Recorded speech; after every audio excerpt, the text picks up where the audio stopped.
Bienvenue, j'aimerais vous montrer comment faire une vente. Vous pouvez faire une vente avec les coordonnées du client ou bien sans les coordonnées du client.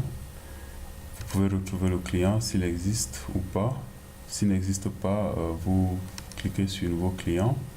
Vous entrez le nom du client, Emmanuel, je ne sais pas, n'importe quoi.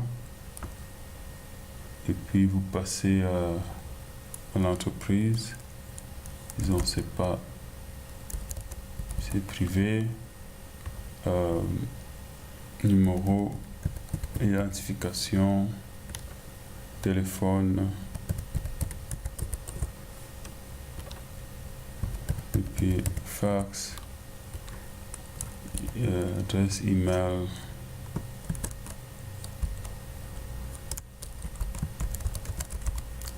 Et adresse, voilà. Et puis vous sauvegardez d'abord et vous voyez il est là, vous cliquez dessus. Vous pouvez faire un devis en cliquant là pour activer, pour que le système soit en mode devis. Donc je vais pas cliquer. Bien, j'aimerais voir l'équivalence en une autre monnaie. Je choisis la monnaie désirée. Si le symbole n'existe pas, je peux ajouter le symbole et le taux d'échange de l'euro en CFA, c'est ça, 600. J'ai mis 600 comme exemple. Et je vais voir l'équivalence pendant que je fais la vente. Disons que vous pouvez aussi avoir des assistants dans la boutique, dans le magasin que vous rémunérez par client. Donc vous allez sélectionner l'assistant. Donc c'est ça. Alors la vente peut commencer. C'est un crayon et puis c'est un stylo.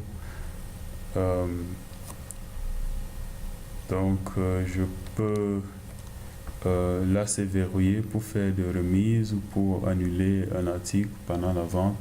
L'administrateur doit intervenir avec son mot de passe. Puis je peux donc annuler, verrouiller, yes, oui. Ensuite,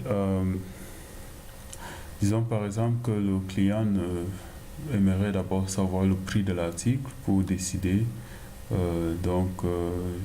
Je dois appuyer sur Shift d'abord et puis entre le code barre de l'article, disons que c'est le stylo, j'entre le code barre, je dis OK. Et puis vous voyez là le stylo c'est 2 euros, ça dit.